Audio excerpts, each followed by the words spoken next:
Hello, my name's Liz. I would like to tell you a story about a woman who influenced my life when I was very young.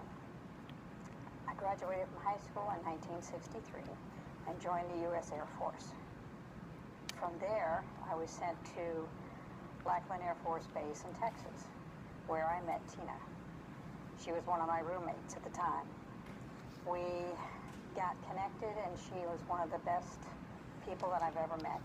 She had a huge feeling of joy with life. She kept us laughing, kept us going all the time. At the time when I was back in Lackland during basic, President Kennedy was assassinated. In that time frame, from then on till we finished, it was very depressing. She kept us funny, she kept us laughing, telling us that the future was bright.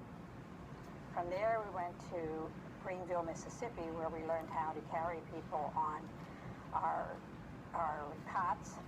We carried them over 6-foot walls, we carried them through barbed wire, and we carried them through tunnels. This was pretty bad. But we did everything, and we learned how to do it.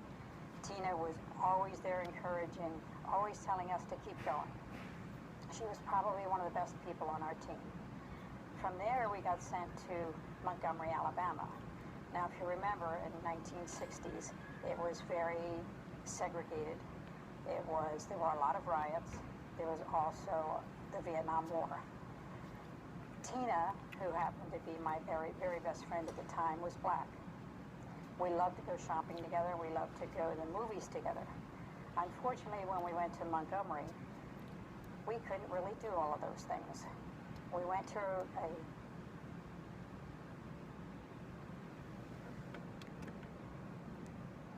beautiful store thinking that we would go in and have lunch and do some shopping. We sat down at a booth, and I was approached, and they looked very embarrassed, and they said to me, "I'm sorry, but I can't serve you." And I said, "Well, why can't you serve me?"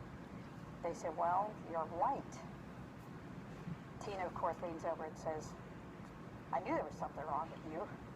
So we realized that we couldn't do anything together. We wanted to go to a movie. She would have had to go into the back door. I would have had to go in the front door.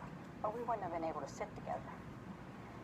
She always kept a very good, upbeat attitude about everything.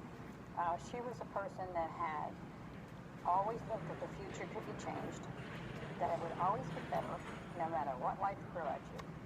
All you had to do was work with it. That's a very good lesson. From there, we got sent to Wichita Falls, Texas, where we spent a year together. We had a wonderful time together. Unfortunately, we separated after that. She went one place and I went another. I miss her. I wonder where she is.